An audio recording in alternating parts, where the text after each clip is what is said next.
ارغوان شاخه هم خونه جدا مانده من، آسمان تو چه رنگ است امروز؟ آفتابیست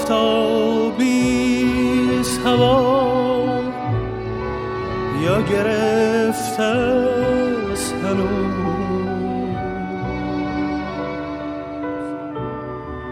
من در این گوشه که از دنیا بیرون است، آسمانی به سرم نیست، از بهاران خبرم نیست.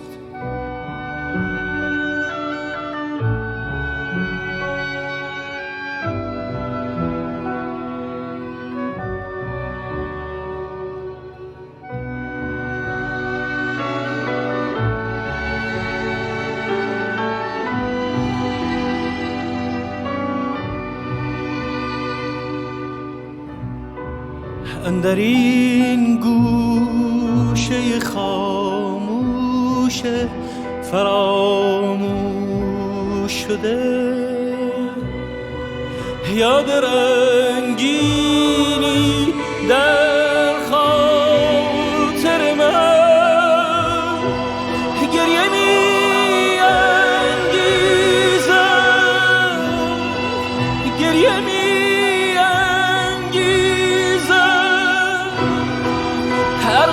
ارغوانم آنجاست،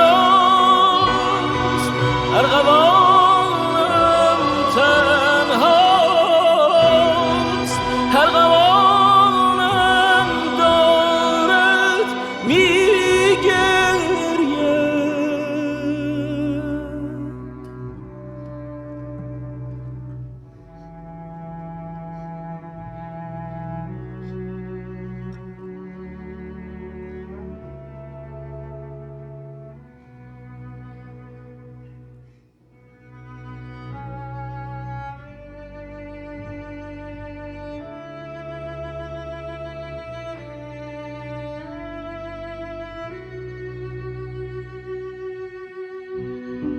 ارغوان این چه رازیست که هر بار بهار با عزای دل ما می آید؟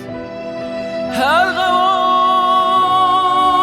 ارغوان تو برافراشته باش، تو بخوان نغمه ناخوانده من، تو بخوان